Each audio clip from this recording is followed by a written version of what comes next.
Our symposium on advances in behavioral medicine is really a gathering where we're both able to look back and look forward.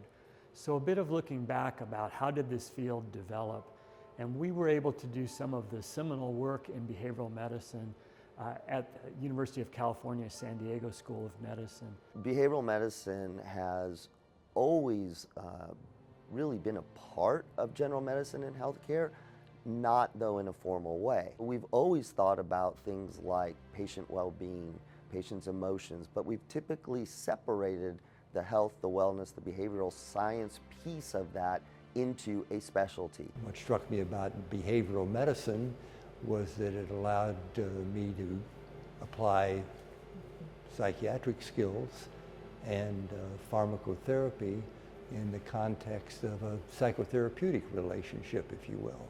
It's been a battle because I think behavioral medicine and the providers who are attracted to that field see healthcare and see medicine in a fundamentally different way than most providers do.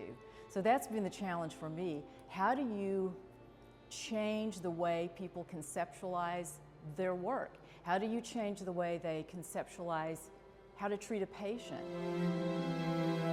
We look forward, we think to ourselves, what are the opportunities coming forward? Well, there's big opportunities in developing new innovations and technologies, and again, looking at how we personalize those so patients can understand and be active collaborators in their care, and they can make optimal use of those technologies for their health. I see behavioral medicine as expanding into all areas of healthcare, primary care, specialty care, and also in the area of rare disease, which is where I spend a lot of my time working.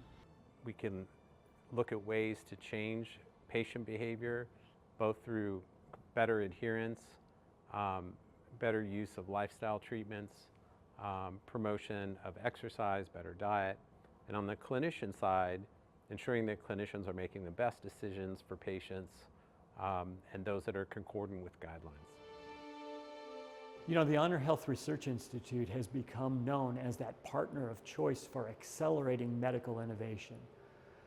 Doing groundbreaking work, often the first in human work for showing how new drugs or new devices can make a real difference in patients that have very challenging illnesses that might not have a lot of options with standard care or might not have responded well to those care. I think that Honor Health Research Institute is providing this amazing intersection of the most cutting edge research, but coupled with the best patient care in terms of how the research is being thought about and executed.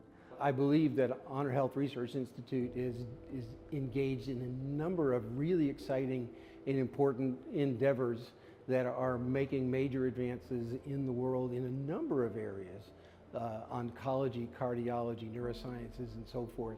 And from what I've seen in the time that I've had a connection to Honor Health personally, it seems to be only growing, perhaps burgeoning over time with the opportunities. The word that hit me the hardest was the word hope.